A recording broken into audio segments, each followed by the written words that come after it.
алдаад одоо яг эхэлж байна тийм. Тэгэхээр онц хурлын гол зорилгын талаар.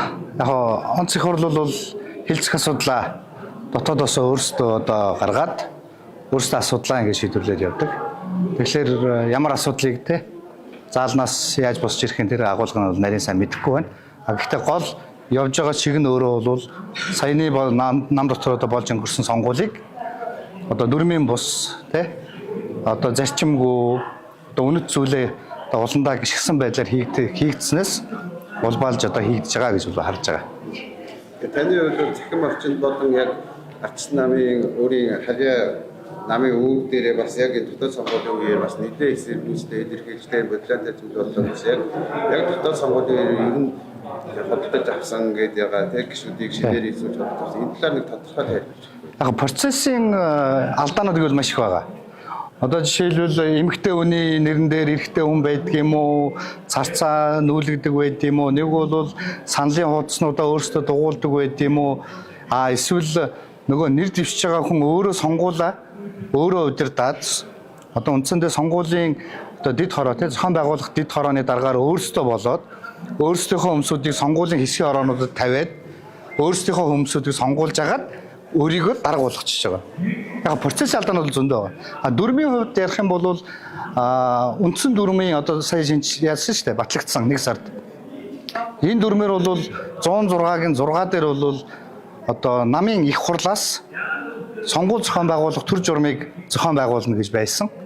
Гэтэл эдгээр улс төрийн зөвлөл гэдэг ийм статустай одоо 20 хүний шийдвэрээр тэр сонгуулийг зохион байгуулах процессын маш том алдаа гаргацсан.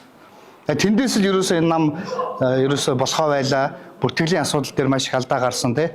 Тэр гэргээ мэргэн одоо хамаа замбраагүй хойдон мянгаараа ингээд байршдаг байт юм уу? Иймэрхүү асуудал маш их үүссэн л тий. Тэгэхээр энэ сонгуулийг ингэж одоо бодлоотой хийсэн нь таны бодлоор ер нь арай хөнгөцөө эсвэл санаатаагаар хийсэн.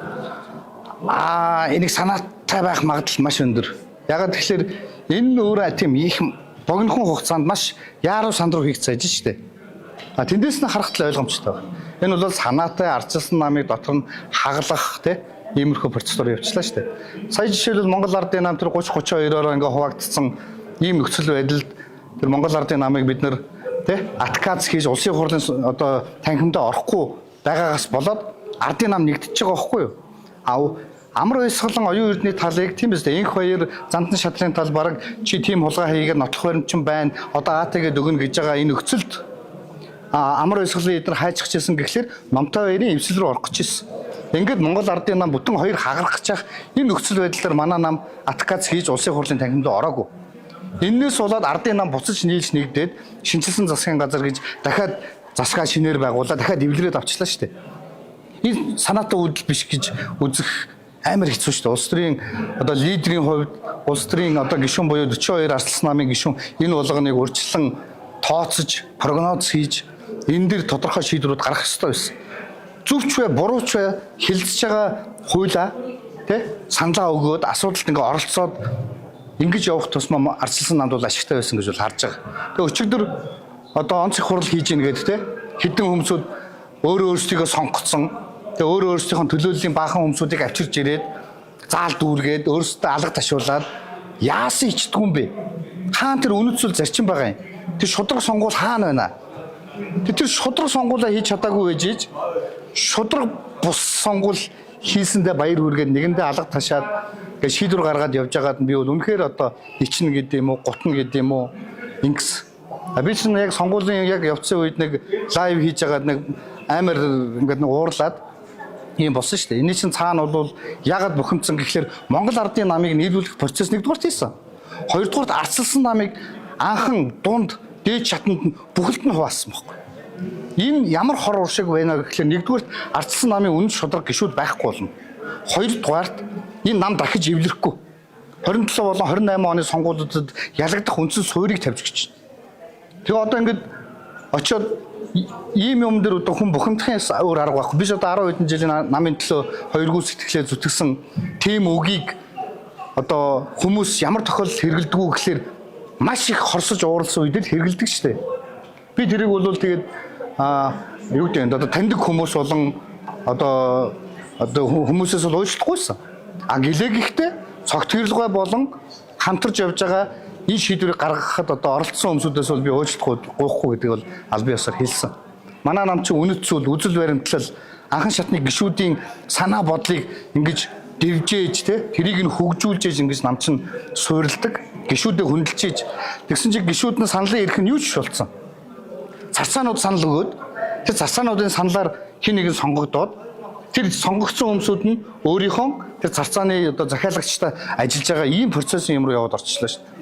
Тэгээд энийг одоо юу гэдэг харсан ч хараагүй юм шиг мэдсэн ч мэдээгүй юм шиг сонсон сонсоогүй юм шиг өнгөрөөж бол ягач одоо чадахгүй байсан л да.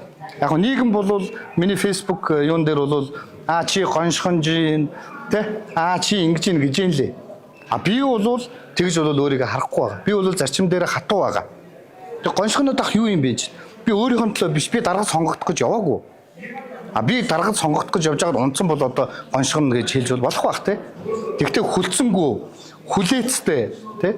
Төвчээртэй гэдэг үгч нь бол тэнэг хүний үйлдэл واخгүй. Харсаар байжж дээрлэхүүлээд, доромжлуулаад те. Энэ нам нь сүрж яхад бид нар өнөөдөр яагаад ингээ хүлээцтэй хараад мангар юм шиг тэнэг юм шиг хараа сууж явах ёстой гэж гэдэг ийм зарчмын байр суурьтай байсан л да.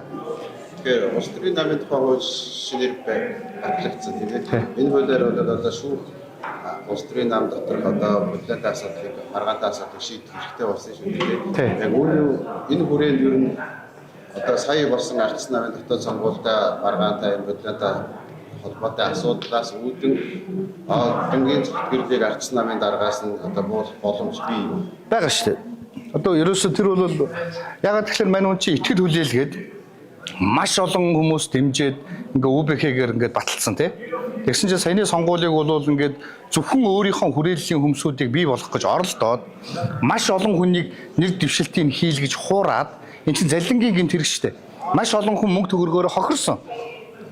Тэр чинь өөрсдийнхөө хийсэн царцаан дотроо өөрсдийнхөө өмсөсийг сонгуулад ингээд өөрийгөө сонгох өөрийнхөө төлөөний өмсүүдийг бий болгож байгаа сонгуул манай намын одоо шудраг гишүүд нь тэрэнд шудраг сонгуул хийнэ гэж итгээд хамаг мөнгө барьж очиод УБХ 6 сая нийслэлийн намын хооронд сая 500 дүүргийн намын хооронд 750 мянга гэдэг ингээд орсон чинь баахан царцаанууд донд яваад орцсон. Тэр нөө царцаануудаас нь яг төлөөлийн өмсүүд нь гарч ирээд эн чинь залингийн гэмт хэрэг واخгүй юу? Одоо тэгээд намын гишүүдийн 1200 төгрөг саяны татврын баахан мөнгөөр л тэнд баяраа тэмдэглээд шоудаас суулж штэ. Энэ шудраг зүйл юм уу? Тэр өмнөх тийм биз дээ. Одоо улсаас авж байгаа татврын мөнгө нь хаашаа зарцуулагдж байгаа юм. Эхлээд энэ болгоноо хийж альва юм чи нэг яарахгүй бол нэг даахгүй гэж үг байдаг шүү дээ. Ийм зарчмаар явах хэрэгтэй гэж бол харж байгаа. Тэгэд одоо улс төрийн намын тухай хууль бол бүгднгийн гიშгэлсэн, намын дүрмээ гიშгэлсэн, гишүүдээ гიშгэлсэн, бүгднлөө нулимсан, цэрэ хайсан. Тэгэхээр манай намын даргаыг яаралтай огцруулах хэрэгтэй. Ийм намын даргаар яах юм? Энэ чи одоо нам биш компани болоод хувирчаад байна шүү дээ. Энэ хэний төлөө ажиллах юм? Гишүүдийн төлөө лав ажиллахгүй.